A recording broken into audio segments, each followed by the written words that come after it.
Hey, afternoon, Donny Walker here. It's Saturday, December something, almost mid-December, eh?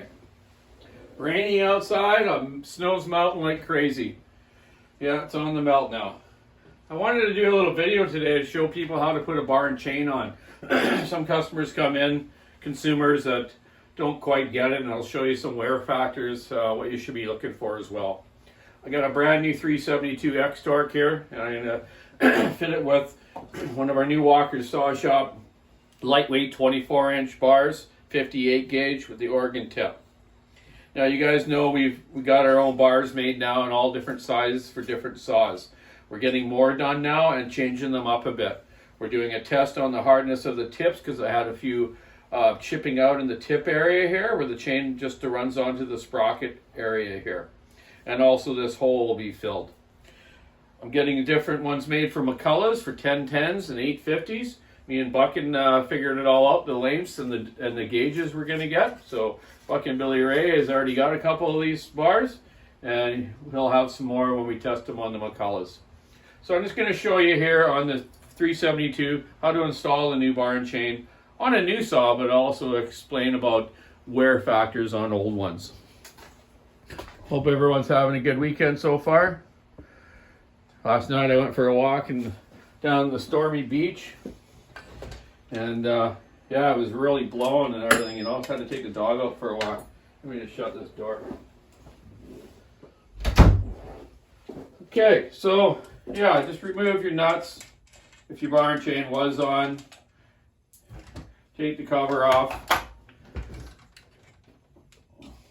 And just make sure you got the right sprocket for the right bar and chain you're dealing with. This is a 3/8 drive sprocket, says right on it, 3/8-7, 7.2 sprocket. It's brand new, and it should match up nice with this bar and chain. So let's get our chain out of our box. Check the reading on the box. There it is, Walker Saw Shop, our own branded chains. And you know what? Everyone's asking who's making it for you. It's called a company called E&S in China, and they're doing it to our designs and our gauges and what we want here. We're making them lighter than the still lightweight bars, light and toughs, but not as light as the stills. But these don't flex that much, and they're standing up pretty good. Excellent steel on them. Okay, just make sure your chain though matches your bar. So this is a 3/8, 58 gauge, 84 driver link. Full skip. Full skip means that there's two links or side straps between the teeth, okay? Two. Full house is there's a tooth, only one in between the teeth. Then you have semi-skip where you have full house, then a skip, full house, and a skip. We also have that in stock. That's called 75 CK in Oregon. And a lot of guys like that stuff. So anyways, okay, back to this. Okay, that's the chain. That was the numbers. Now check your bar out. I didn't bring the cover for the bar, but it's on the bar. It says here 24-inch, 3/8, 84, and the symbol of the driver, and 58 gauge, the symbol of the bar groove. That is 58 gauge. Okay, so let's get this bar on the saw. Take our chain, the teeth go forward, and the reason I say that, I'm not saying that everyone's dumb out there, but there's been a lot of people brought their saws in through the last 45 years I've been working in a saw shop that put them on backwards, you know, so just make sure the teeth are going forward, eh? Alrighty, so I put the chain around the sprocket, make sure it's in the groove of the sprocket. Now if you're dealing with a type of older saw, or different model that has the clutch on the inside, you obviously would wrap it around the clutch onto that sprocket. And there's where a lot of guys make mistakes on the older style ones, that they don't get the chain around the sprocket because they can't quite see behind there. Okay, once you get it on, make sure it's rotating nicely. It's not binding in the bar or anything. Okay. Now simply take your side cover, kind of look to where your adjustment hole is. It's just a little bit back from half right now. So I'm going to adjust this adjuster, so it's just a little bit behind half, so you just bolt straight on, eh? It's funny, in Europe, and like Sweden and these places where they have logger sports competitions, they actually have competition of changing the chain, taking one off and putting one on. Man, those guys are super fast. YouTube it and see if you can find something. You know, you can find everything on YouTube. Even this old Donny Walker guy. Okay, get your nuts kind of on. Just so they're kind of touching. Don't need to crank them right now. Should be able to move them still. Okay? And what I like to do, pull the chain up, take all the slack out of it. Make that bar move a bit, then let it back down. Make sure it's rotating nicely. Then turn your adjuster clockwise until the chain touches the bar. Again, spin it around, make sure it's okay. Yep. Now hold the bar up. I like to hold the bar up and feel the tension. You know, it should have a little springiness to it, okay? Don't have it too tight or not too loose, okay? Especially on a new bar and chain. Get it just right, a little bit of springiness to it like that, eh? Now, as you're holding it up, go back and tighten the first nut. Give it a good snug. Let go of the chain, spin it around. That's perfect. Now tighten your other nut up. It's not a D8 cat. You don't need to torque this to 1,000 foot-pounds. Just give it a good tightness, eh? Go over tight. You can strip the bolts, but not very often.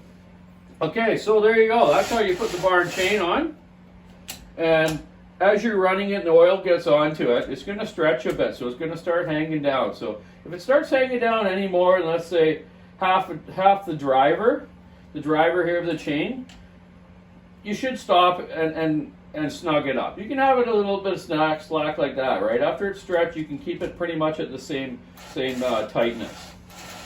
This chain is a chisel chain as well, 3/8, and I actually brought two samplers here of a still 3/8 called 35 RSF, which is the 58 gauge, same as this chain.